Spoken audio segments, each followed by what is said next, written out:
దుబాయ్లో జరుగుతున్న ఏరోస్పేస్ ఎగ్జిబిషన్లో పెద్ద ప్రమాదం జరిగింది.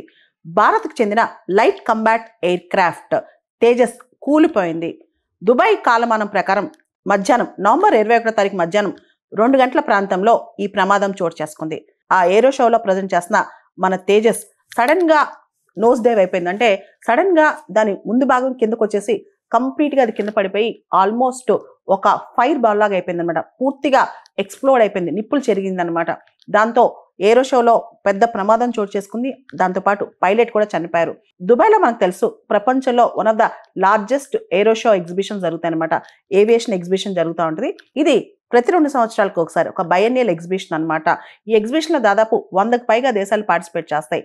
మేజర్ గా మన డిఫెన్స్ టెక్నాలజీ చూపించుకోవడం, కమర్షియల్ యూజ్కి ఏదైతే మనం అమ్మాలనుకుంటున్నామో వాటిని బయట పెట్టడం, అంతేకాదు మన యొక్క స్ట్రెంగ్త్ చూపించుకోవడం కూడా ఇక్కడ జరుగుద్ది అనమాట.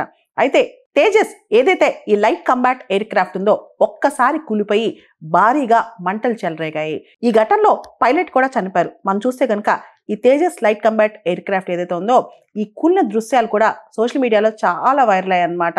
ఈ light combat air craft Tejas ని హిందుస్థాన్ ఏరోనాటిక్స్ లిమిటెడ్ వాళ్ళు తయారు చేశారు. ఇది పూర్తిగా ఇండిజినస్ టెక్నాలజీ అనమాట.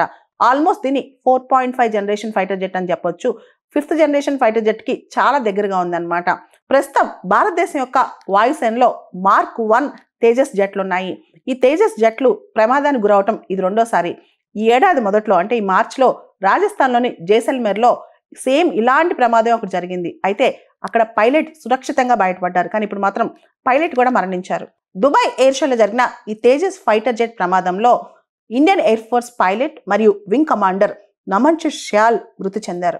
సాధారణంగా దుబాయ్ ఎయిర్ షో లేదా ఏవియేషన్ ఎగ్జిబిషన్ లో ఇండియా తరఫున రెగ్యులర్ గా మనం పాల్గొంటాం.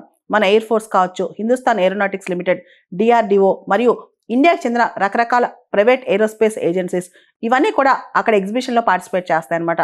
ముఖ్యంగా Tejas light combat air craft అనేది భారతదేశం యొక్క ఇండిజినస్ ప్రోడక్ట్ కాబట్టి మనం అక్కడ ఎగ్జిబిషన్ చేయడానికి తీసుకెళ్ళాం.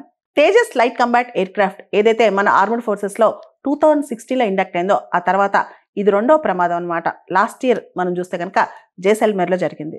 Tejas light combat air craft ప్రమాదానికి సంబంధించి మన ఎయిర్ ఫోర్స్ వాళ్ళు కోర్ట్ ఆఫ్ ఎంక్వైరీ కాన్స్టిట్యూట్ చేశారు. అసలు ఈ ప్రమాదానికి గల కారణాలు ఏంటని చెప్పి ఇప్పుడు అంచనాలు వేస్తున్నారు.